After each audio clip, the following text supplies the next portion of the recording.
Okay, so hello, Ruthzaly. Hi. I'm so happy to see you. And today is our first alumni conversation with practicing alumni who graduated from the School of Architecture at Andrews University. Great, I'm honored. And Ruthzaly Weich, you're joining us from Puerto Rico, is that right? That's right. That's right. And maybe we can start by just giving you a chance to introduce yourself just a little bit, who you are, where you're from, just to kind of give us a sense of who you are. All right. So again, my name is Ruthzaly Weich. I was born and raised in Puerto Rico, and I'm blessed to be back here for an amazing purpose, but we'll get into that later. I've had the opportunity to go to Andrews from 2001 to 2006, and it's where basically the most exciting part of my life began. I met my husband there, and we have three girls, 5, 7, and 9. And I don't know, I think that really summarizes my life. I have the opportunity to have my own business, BLDG Studio, and I do consulting work for several urbanist architects that I've been blessed to be able to work with.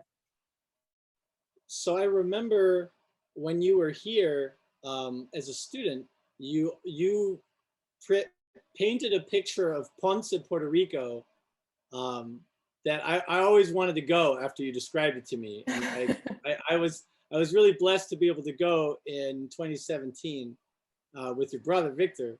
That's amazing. So is that where you're from originally? Is from that area? So I'm from the south of Puerto Rico. So if you heard of the recent earthquakes, everything that shook was my world. But yeah, southwest of the island, Ponce is a big place in my heart, and it's where we're working right now. And why did you decide to study architecture at Andrews? Well, you know, it was a combination of a lot of things. I feel like God led me in a very indirect way. I knew I didn't want to go to school at UPR. I heard it was very hard to get into, and I also wanted to explore new things and new places, but still within a Christian environment. It wasn't until later that I realized I was so incredibly fortunate, and I still feel incredibly fortunate to have been able to attend to Andrews and in the professional world, and the incredibly well-roundedness that it provides you. Like, yeah, I think I was divinely led there without my knowledge, but I praise God for that, because it was a place to be. Well, I know when you were here, we were all greatly impacted by something that happened to you when you were here, which also had something to do with your husband. And I know you met him here. Can you tell us a little bit about that? But you know what, like, actually, that's not how I was led to Mike. I'll get back to that. But yes, during my time at Andrews in 2003, him and I were involved in a motorcycle accident. But at the time, I was actually a friend, and I was actually in the process of setting him up with my roommate. So he was just a really good friend. But through that accident, the Lord basically drew us close together. But interestingly enough, and I'll just take 2 seconds to tell you this testimony. The summer of 2002, there had been a summer bridge studio that my friend Dana had done, and she called me up and she said, there's this guy from Canada and he's awful. Like, he is so competitive and he's going to ruin the dynamic of our class. And so I came prepared to take him down. And so when I remember when I walked into the studio to begin that fall of 2002, I walked toward his desk, which was already set up because he had been there for the summer. And I remember looking at a picture of him, and the Lord showed me at that moment that I was going to marry him. And I got so angry at the Lord. It was not, and I'm not telling you a joke. I remember that precisely. And I was just like, but he has a girlfriend and he's mean and all of these things. I hadn't even met him. But believe it or not, and I feel very foolish saying this, but it is the truth, and it's what the Lord did to me. I forgot that information, and there would be other guys that will come and go, and I would just, you know, uh, be interested, and I would say, Lord, is this the one? I'm really trying so hard to remember if this is the one you showed me. And then the whole accident thing happened, and like immediately after the last surgery related to the motorcycle accident, which, by the way, I should say, um, it was, we were coming back from Chicago and we hit a deer going very fast, catapulted over, and a car didn't see me and hit me in I-90 94. And so I spent 6 months without walking. I had to change apartments. I had to like be in a wheelchair for 2 months and then in crutches for the rest of the time. But the Lord was so good, and there's so much blessing in that testimony, because he took that whole experience and made something amazing out of it. And out of that was when him and I began to date. But it wasn't until, going back to what I was saying, to my last surgery, that the Lord opened my eyes. And I remember sitting down for Thanksgiving of my last year, and everybody was saying what they were thankful for. And all of a sudden, I look at my mom and I tell her, because she had come for my surgery, "Oh my goodness, Mom! Like, you know, Mike is the one that I'm supposed to marry." And she looks at me so puzzled, like he hasn't proposed, like nothing has gone on. And I'm just like, I just remember, like the Lord showed me this. So it was very, very powerful, and I praise the Lord for that, because Mike has been my strength. Has been someone that has built me up so much, and he's an amazing father, an amazing professional. I admire him and in all of those aspects, and the Lord is working amazingly through him too. So it's just I feel very blessed to have had that opportunity to be with, to take on this journey of design and the professional world and the Christian world with someone like him. Well, you and Mike, after you graduated, you guys also worked together, right? That's right. Can you tell us a little bit about what you did after graduation and what kind of work you focused on professionally? So professionally, since the get-go, we were both very interested in urbanism, and so we were incredibly fortunate and blessed by the Lord to be hired by DBZ, Dwani Play Cyber. Now they're known as DBZ Co-Design. And yes, we both were hired by the company and had the opportunity to work together for 5.5 years and do amazing projects all over the world. We were incredibly blessed.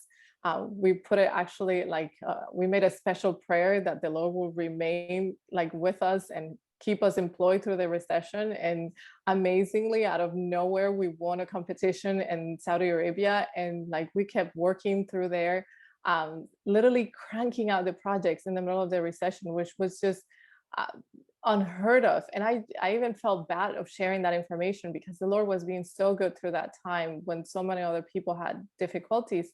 But I also remember how even those people who struggle have seen the Lord in their lives as well. So we go through highs and lows, and that was one of the ways in which we saw the Lord. Yeah, I remember how excited you guys were when you started working there. And I also remember that you guys were blessed not just with all this work and like very high level international meaningful work, but also the folks at the company at DPZ, they allowed you guys to really keep the Sabbath protected. Mm-hmm. And so I always Yeah, thought they've that, been incredibly respectful, and they have worked around it. They understand that, you know, comes Friday evening, we're going to stop working, and then we always made the impossible possible to come back to studio Saturday night and work through Sunday when or other free times that the team was taking off, to make sure that we made up for the time. And by the grace of God, we've always been able to do that. And I say that we've always because I've continued to consult for DPC till the present. okay, nice. Well, can you share a little bit about some of the work that you did there? Maybe some of the major projects you guys were involved with? You asked me that in some of the questions you sent me in advance, and I was trying to really hard to think of like one or two or three, but so I counted them, and I've done over 70 projects today. I can probably find something very meaningful and excited about each one of those projects because I really love design, urban design in this context. But I think if I had to pick, I will focus on the meaningful projects based on clients and their vision. Carlton Landing in Oklahoma is a new town. I had the opportunity to be part of that project.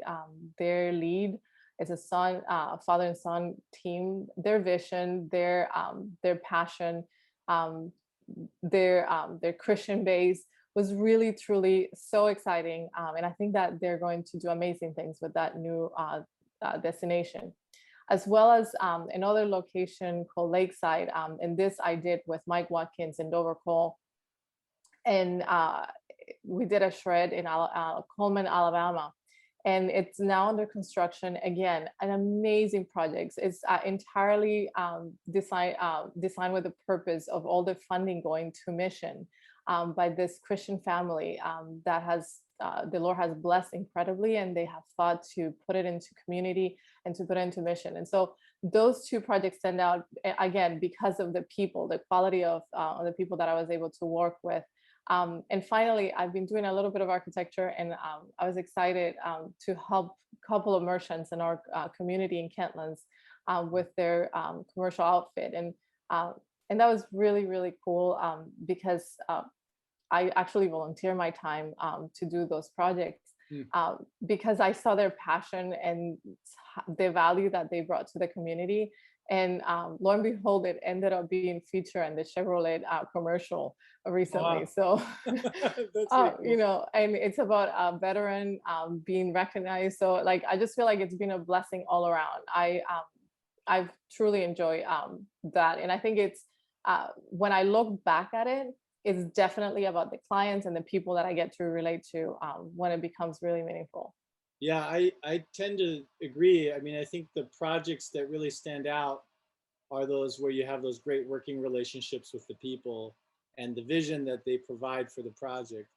I'm really, it's great that you brought up Carlton Landing. I think one of our graduates, Gian Penaredondo, just became the town architect there. That's Uh, amazing. So that's kind of cool to see that connection.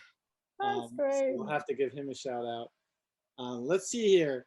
Um, I know you've had, I mean, you and Mike decided to sort of take your education from Andrews University School of Architecture and kind of go down the urban route, right? I mean, I know different students have different interests and different skills.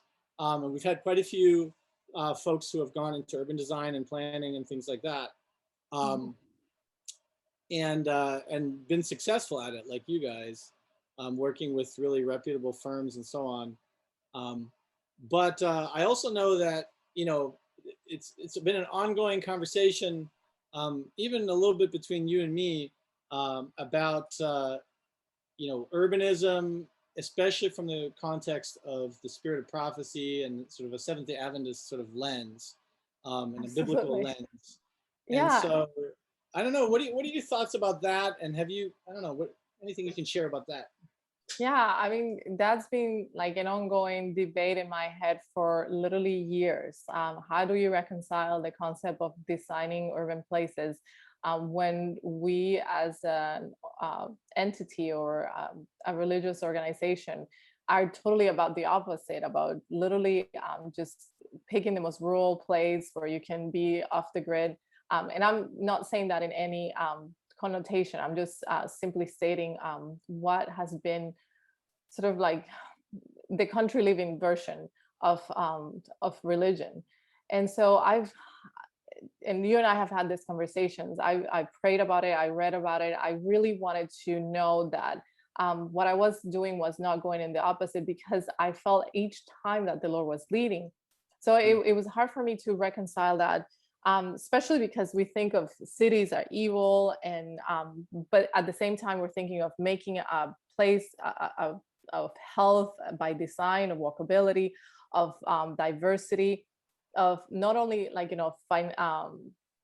economic diversity, but even social diversity, encouraging people to engage in a community, goes beyond the concept of isolation. And so as I began to pray and truly understand, I think um, I've the way that I've resolved and understood this concept is that the Lord has a plan for each and every one of us, and that He has planted us and sent us in the direction that He planned for us long ago. And that's sort of one of my what has become my favorite verse of the Bible is Ephesians 2:10, that we are God's masterpiece, made in His image, based on the plan that He designed long ago. So I'm not making up my own design. I'm just following whatever path He designed for me, and that's truly amazing to discover.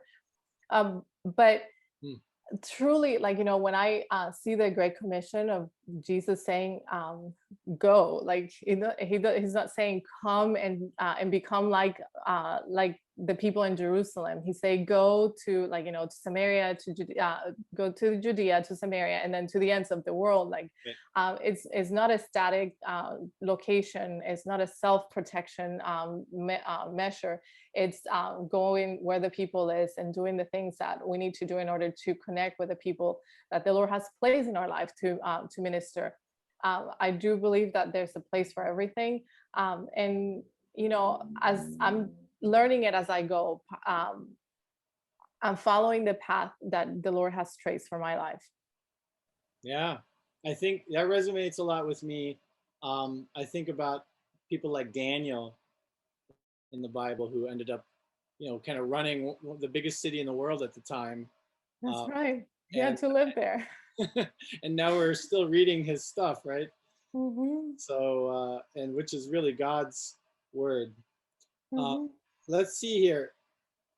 Besides that, just kind of the relationship between urbanism and architecture. I know some students who are especially in the younger years, they haven't yet fully sort of seen the relationship between architecture and urbanism. And in your profession, I know you're doing both, right? You've got a background in urban design and planning, but you're also doing a lot of architecture. And so I'm just kind of curious, how do you see that relationship and that overlap in your professional life? Well, when you think about it, and I think you're the one of the people who made this the clearest to me in my education was, before the modern era, they were not different things. They were the same thing. And whether we're designing places for 10,000 feet up, or we're designing an 88 bathroom with all the details that it requires, it's all about creating spaces that have meaningful impact on the people that are going to be using it, and whatever capacity or based on the challenges that they'll represent. So it's just really understanding at what scale of you're working at. Are you working on architectural projects now? Um, at this moment, yes, I'm actually working on designing a Puerto Rican version of an Italian villa. Oh, wow. That's awesome. It's a Italian descendant family who settle in Ponce, Puerto Rico, and they want to leave a legacy project, and they have a wonderful house, and they want to make a couple of additions, and so it's been another one of those amazing God-led connections, and I'm really excited to see how it evolves. Oh, wow, that's beautiful. Well, when you guys left Andrews to work for DPZ, you guys moved to Maryland, right, to their DC office, which is actually in Kentlands, right? Uh, Mhm.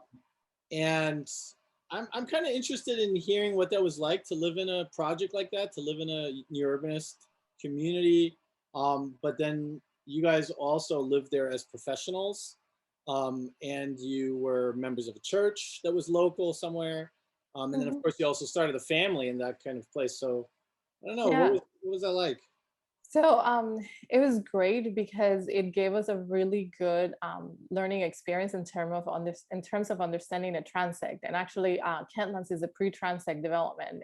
The concept had not been developed, and so we, through the eyes of Andres Duani, Mike Watkins, Marina Corey, and all the other professionals that we've had the opportunity to pick their brains through Kentlands. I've been able to learn so many lessons about development, and again, all the way from sidewalks to houses to outbuildings and alleys, and it was wonderful to have that opportunity to learn it as we just were living in it. But yes, we had the opportunity to come in and be part of a community. I think one of the first things that we did is we tried to implement agriculture urbanism, and did an urban ag project, a community garden. And through that, we just began engaging with the different people and making connections and neighbors, and just really being a part of that a living organism that Yeah. truly is what you design when you create an urbanist communities. And that really helped us understand the structures that we're also living in place, the community associations, which was one of the things that I had the opportunity to work with for, I think, 6 years. I had the opportunity to work with the Kentlands Community Foundation, and actually chaired that foundation as the urbanist seat.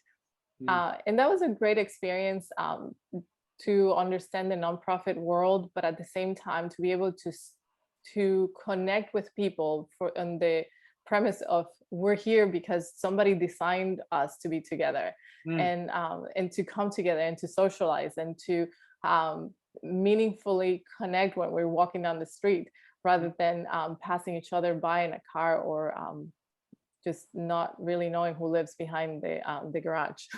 Wow, that sounds so intentional. I love that. It kind of reminds me of God's intentions for us in our lives. That's really Absolutely. cool. Hey, And are you? so, Yeah, go ahead.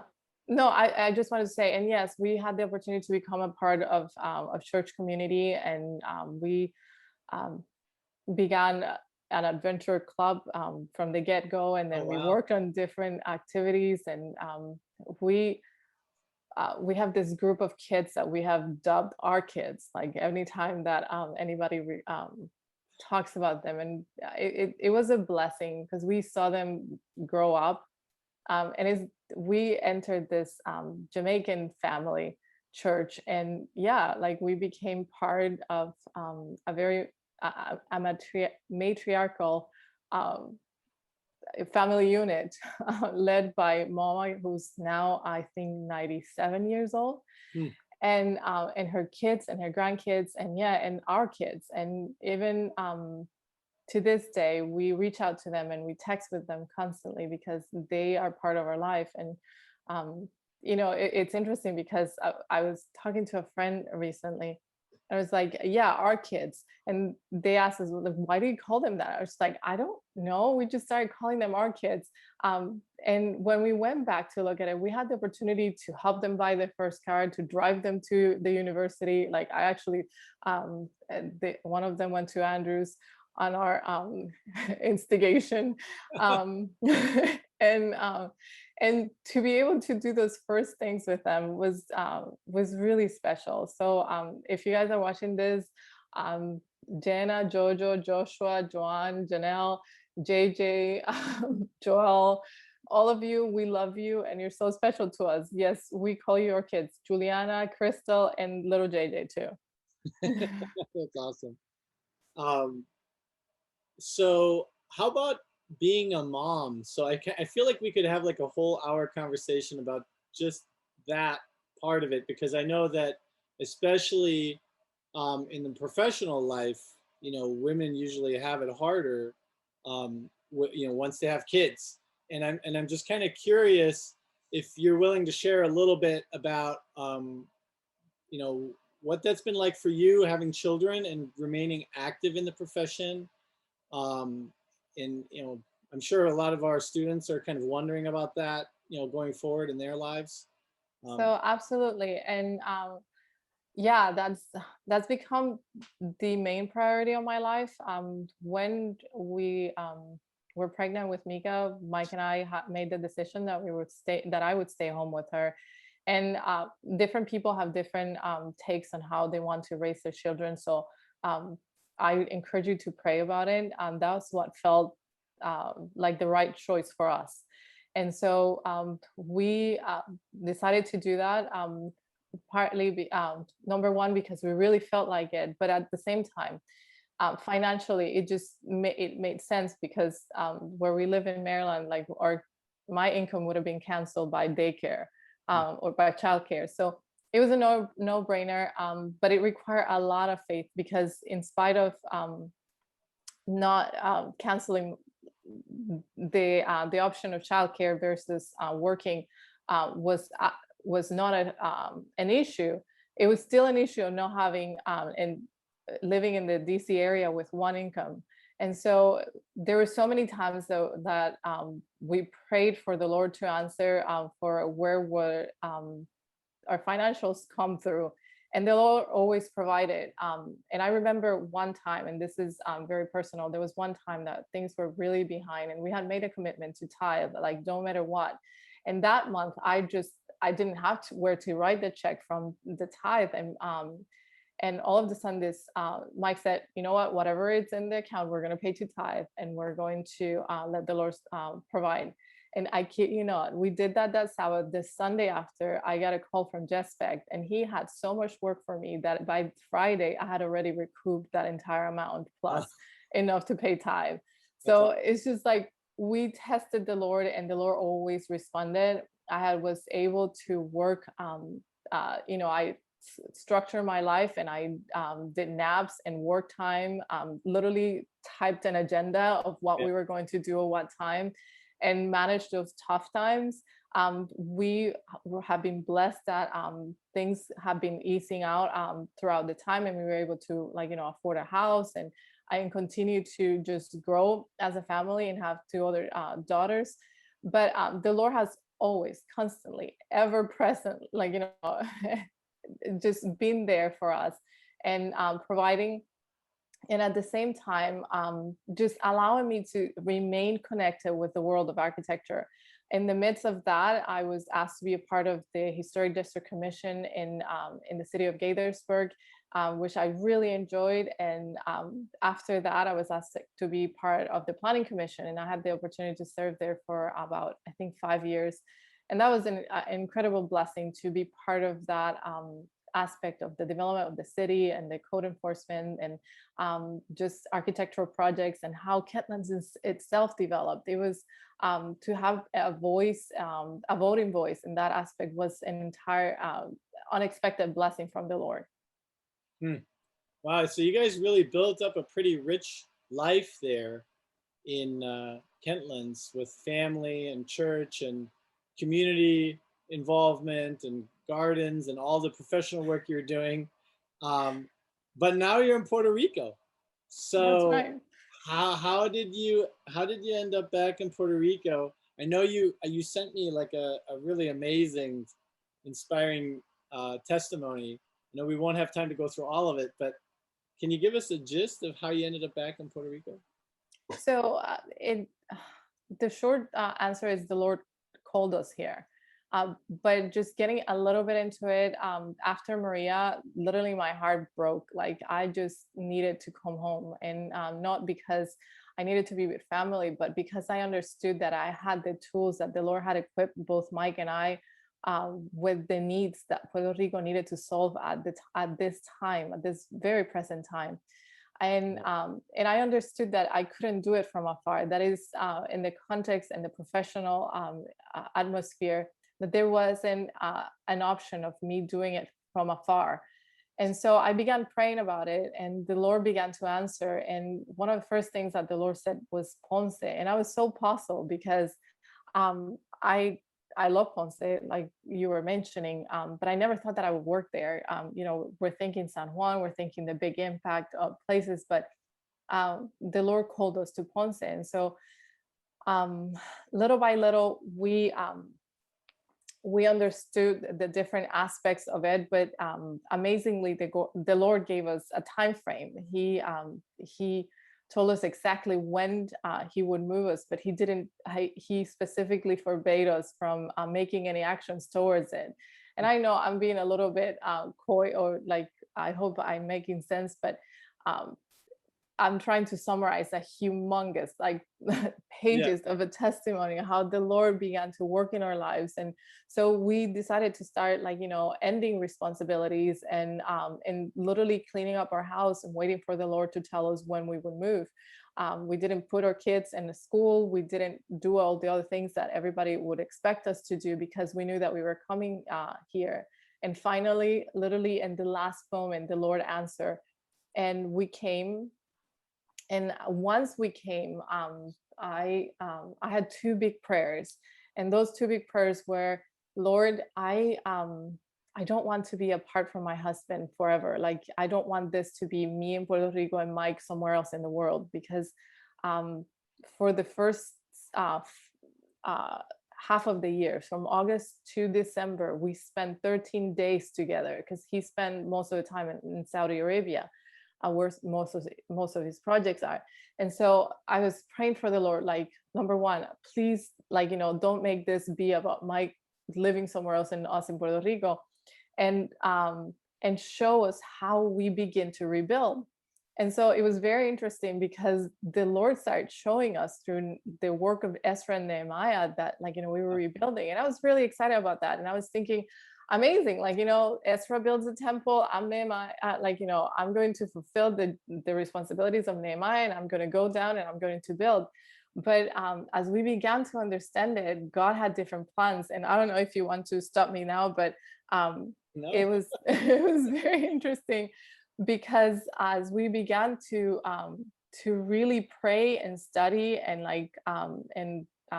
spend time really trying to listen to the voice of the Lord started saying that we were going to build the church in Puerto Rico. Mm. And I had such a negative reaction to that. And because I was just like, I'm not a priest. I'm not like that just doesn't jive. Like, that's not what I came here for. But interestingly enough, like I actually got the chicken pox and was sick for a long time. Wow. At the I thought beginning, when you wrote that it was your kids that had it, but no, it was me. I was covered from head to toe. They're all vaccinated. I wasn't. But anyway, so once all of those things lapsed, I decided to go to church in Ponce, where the Lord had said to go. And I met this pastor, and when I told her my testimony, how the Lord had led us here, he just sat down, like, amazed, looking at me. He's saying, we're going to plant churches. I came down here to plant, like, here's a project that we're doing. We're going to start a center of influence, and we're going to plant a church.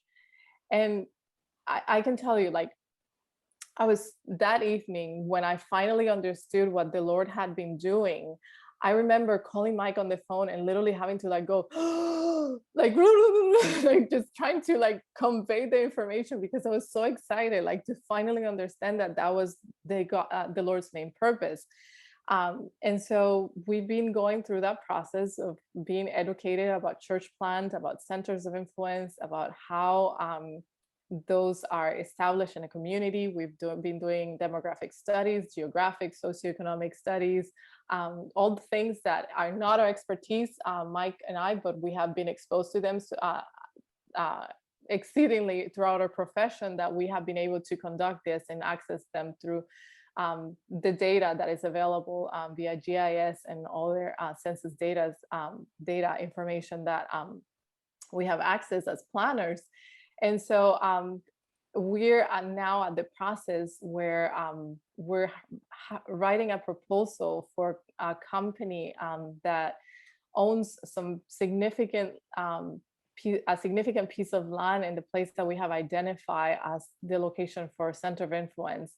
And it's been amazing that to have the opportunity to write a proposal for urban design for a church, for our center of influence, to have a place in that location. It blew my mind. And so it was interesting, because I typed this information. So we had to write a proposal this week. And when you wrote to me, I thought, I really have to share this, because Mike actually took some time to jot down some of the arguments of what we should work together. Mm. And I wanted to read them to you because I wanted to praise the Lord and literally dance for the Lord at that time, because I could not believe how in tune these were with his mission and with our profession. It says, like, we see our value, vision, and mission through the following points. We see our collective vision and mission through the following points. I'm sorry. Number one, building sustainably from local source materials based and tested and tried, tested, and true techniques. Two, that our pasts have answers for the future through planning and architecture. Three, that our culture needs to be rediscovered and to build upon its static environment to ensure that we leave behind a legacy for future generations. Four, that what we do physically to buildings gives back to community and to society. Five, that lands has tremendous value, and once it's gone, it's gone. Six, that there's value in long-term planning. And seven, ultimately, that leaving the world in a better place than we found it. Wow. Like, So and just this all sounds like what we ideally always talk about in school, and in our profession, and here you are doing that with the church. I know, like, we're writing a proposal to design a piece of land for a family, so we can have a church in it, That's amazing. jointly. So pray for that.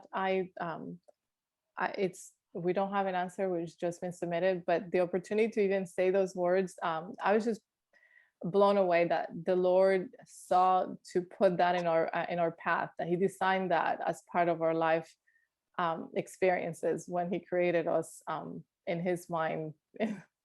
You know, I don't know, long I was ago. really struck by one thing in your testimony. And you know, you just kind of went through this sort of high-speed version of it, right? Where God was like leading you to Puerto Rico.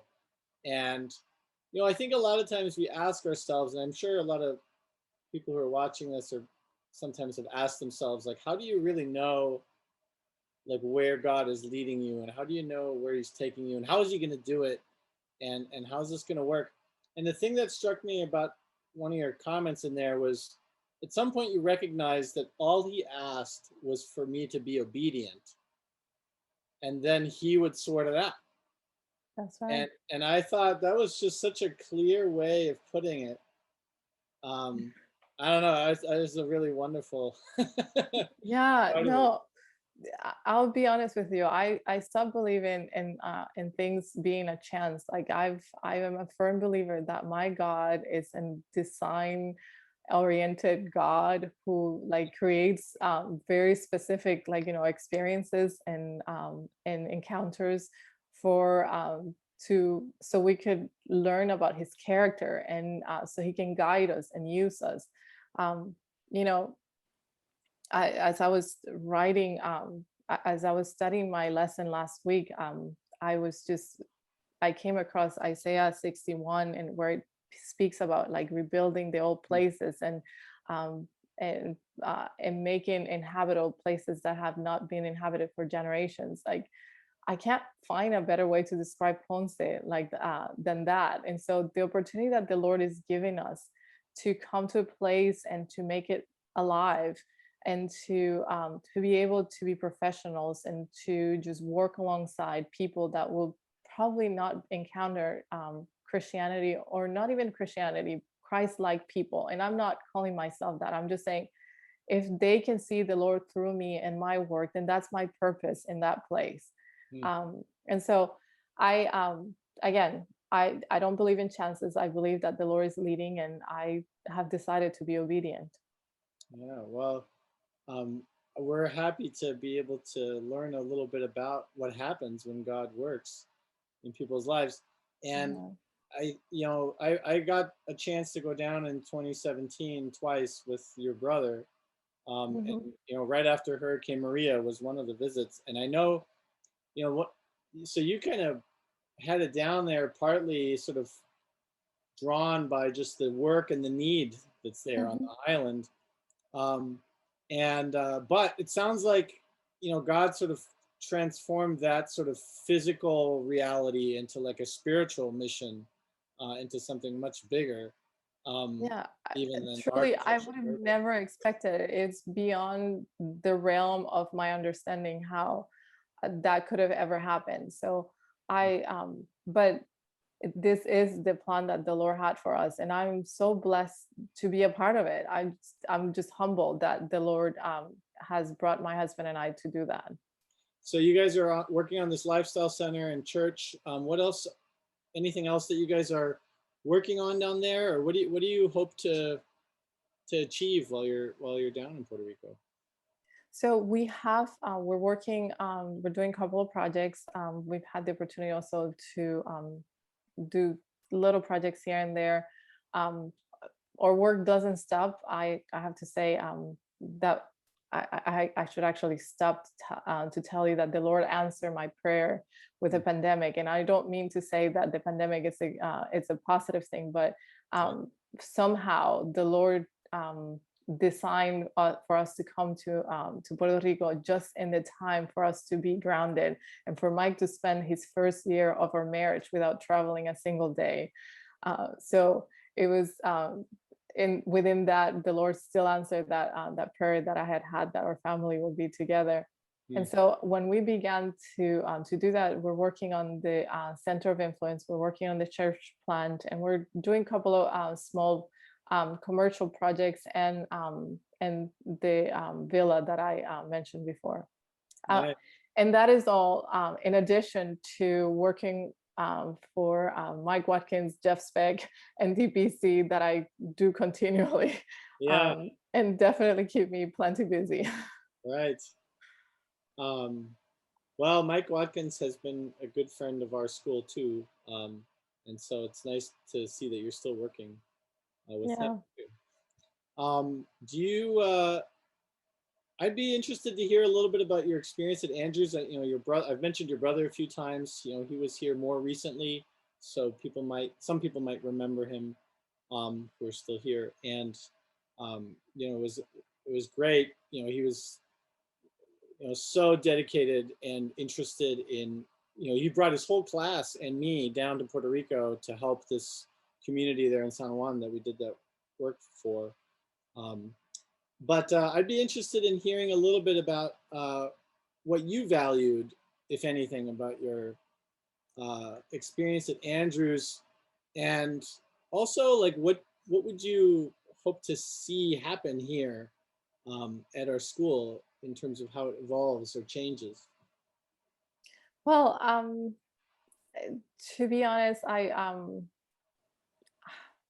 not close enough to see like this or that has to change. I think that the concept of being about the context, it's invaluable truly, to understand that our buildings are not islands, but that they stand within communities, cities, um, or just as a part of something. They stem out of the land that the Lord even gave us.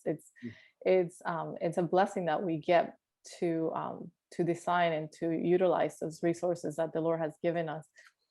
So you know, I feel like it's when we think about all of those ideas of like context and that, it's also about being a servant. And I go back to the idea of like of what I value the most in the projects that I have had the opportunity to work with is understanding that in spite of me having this degree that a lot of people think it's amazing, it's okay to Yeah, be to have graduated with an architecture degree.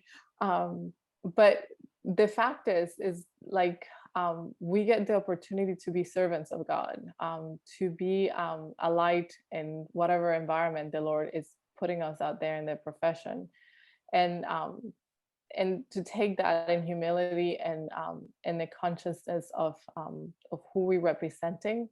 It's I think what I hope that students will understand, because um, being entirely honest, I came out being a hot-headed, like I know it all, and I heard a lot of people not in circumstances that people will think appalling. But I think that it was just not a positive environment, and I was competitive.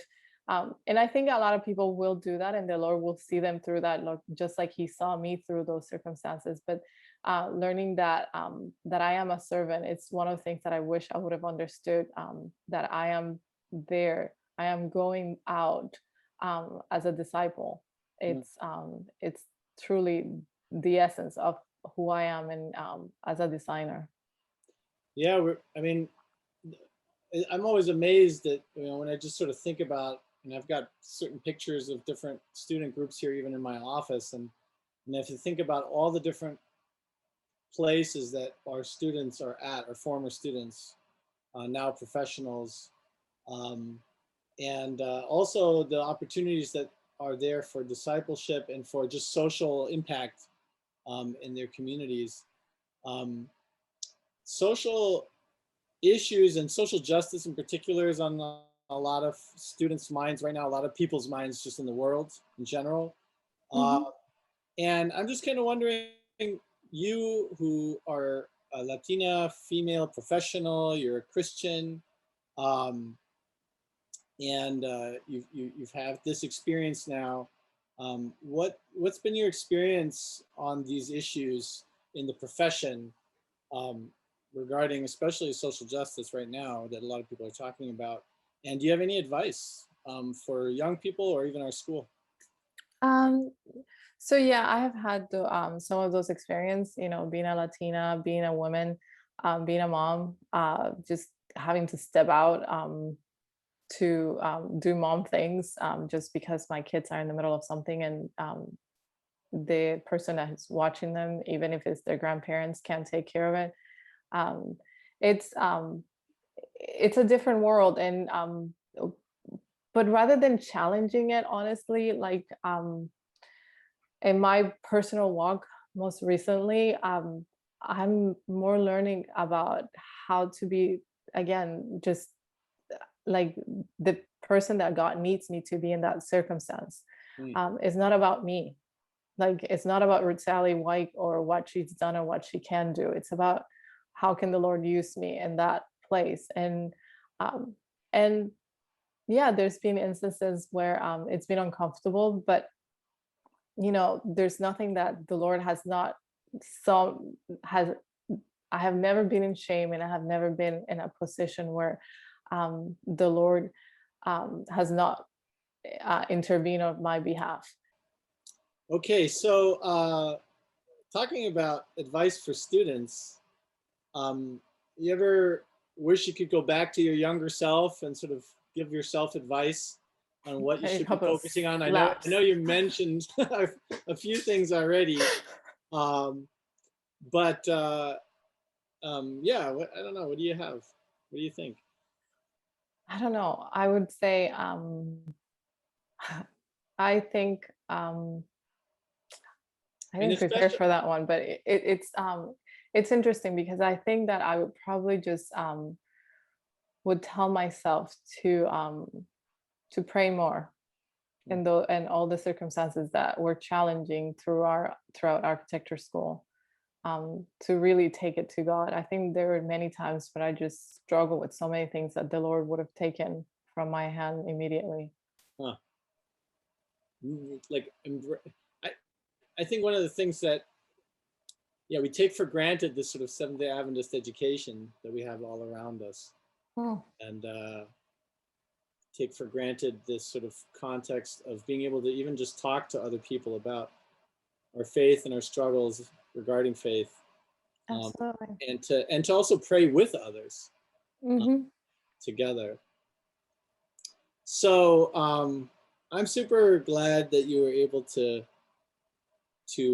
join us today and to share a little bit about your life and how God has led you. Um, I just wanted to kind of give you a last opportunity if there was something else that you wanted to share as a sort of final takeaway.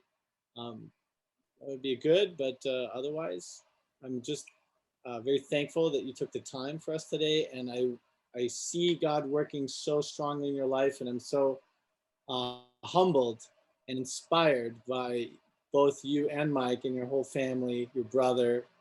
Um, I wish I could meet your parents someday.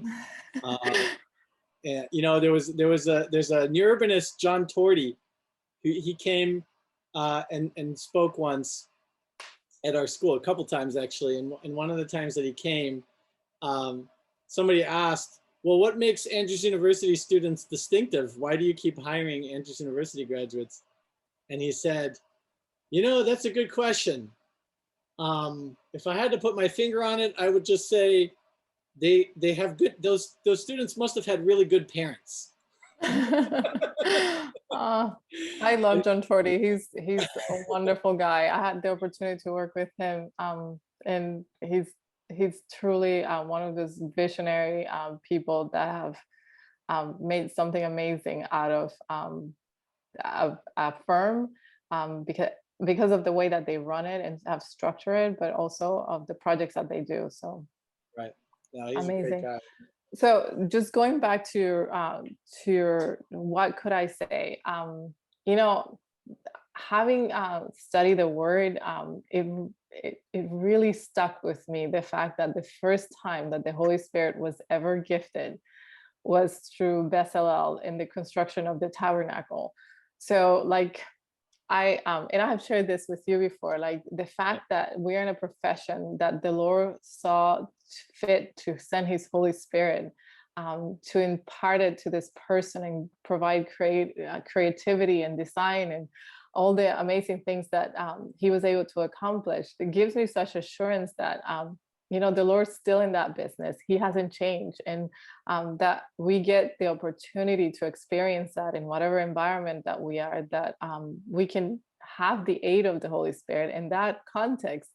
It's an amazing thing that I don't know if other professions have it, but I'm glad that I do. Yeah. Well, praise God. I couldn't agree more. Hey, thank you, Ruthzaly, for joining us today.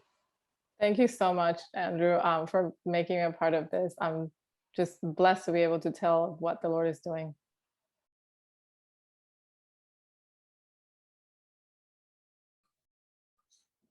So yes, I've struggled with this question for a long time, probably over 18 years, through the end of my schooling and through the 15 years of experience in the field, because there's not an easy answer to it. And you and I have had lengthy conversations about this. And it truly requires prayer and study and just meditation upon the things that that the Lord has said and He has inspired as well through the spirit prophecy. And so there's this seemingly, and I say seemingly because there's truly, as I come to see it, not a conflict between the two ideas of country living versus cities. And so, you know, we have this perspective as Adventists that we are to seclude ourselves, to separate ourselves, to live in places that are close to nature. And there's no evil in that. And I want to make sure that I state that clearly.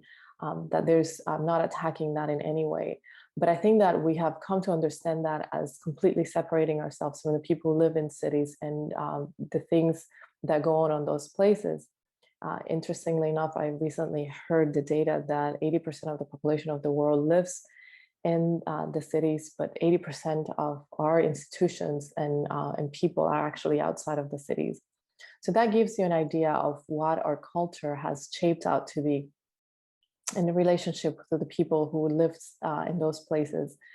And so then comes the aspect of Andrews University being an architecture school that has a spatial focus on designing places in community and in context, that focuses on infill rather than building out of nowhere and protecting resources.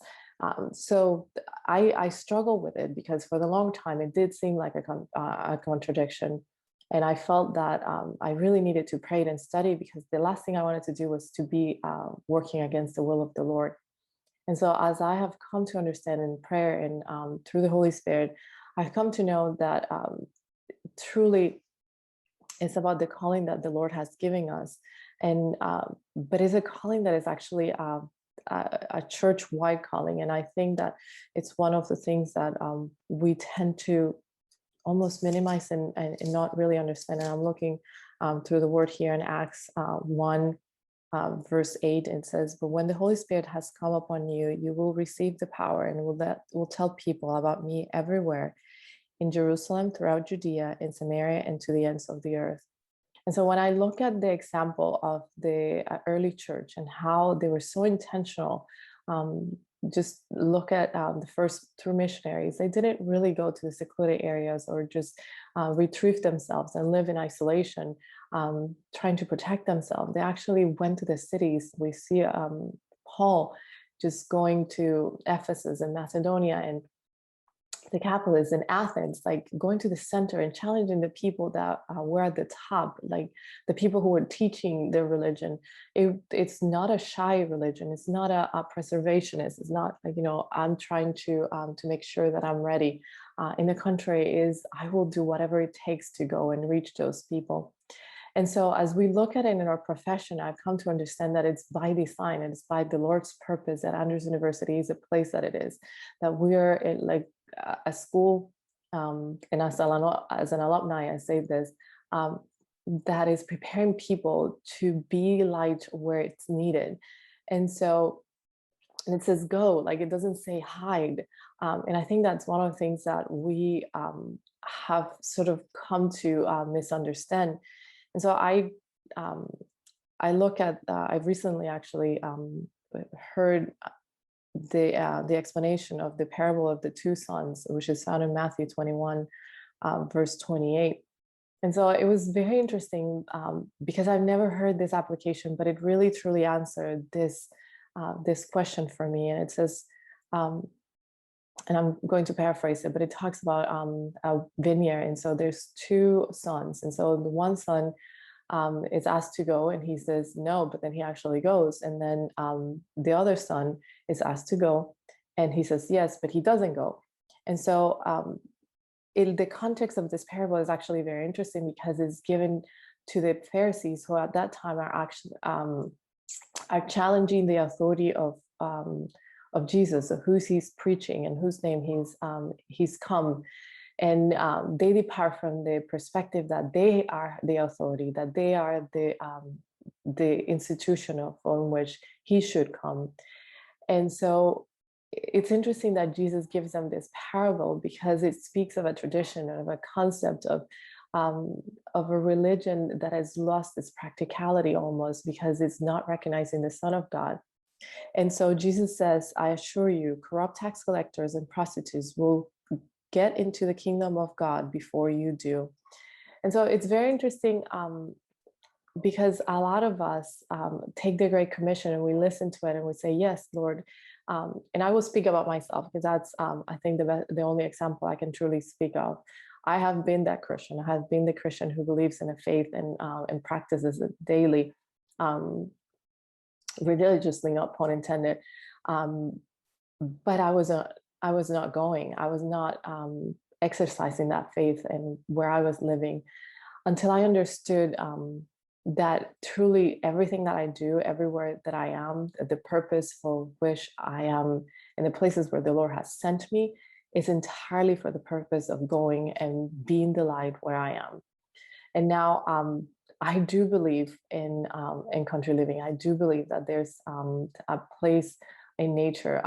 I love that concept, and every time that I have the opportunity, I choose that seclusion. But I also know that the Lord has called me to be a part of development, to be a part of infill, to be a part of cities and communities at this time, because that's where He's designed my life to shine.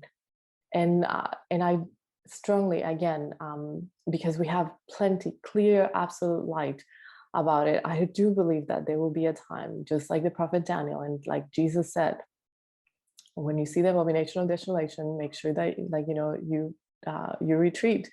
And so I am watching the signs of the time. I am religiously studying the word, but I've also come to understand that until the gospel is preached to the ends of the earth, the end will not come. And so it is my responsibility to set that time into action. So I cannot do that in a secluded location. I cannot do that when I'm not engaging my neighbor, when I'm not engaging my coworker, when I'm not engaging in that profession that the Lord has placed me to be in a country. The only way that I can be and fulfill that mission of preaching the gospel to the ends of the earth for the Lord to be known to this people is for me to be in that in those places. And so again, I'm not trying to challenge it, but I know that when the time comes, I will be, the Lord will open a way and I will retreat when he says to retreat. But until then, I'm going to be shining where he sent me.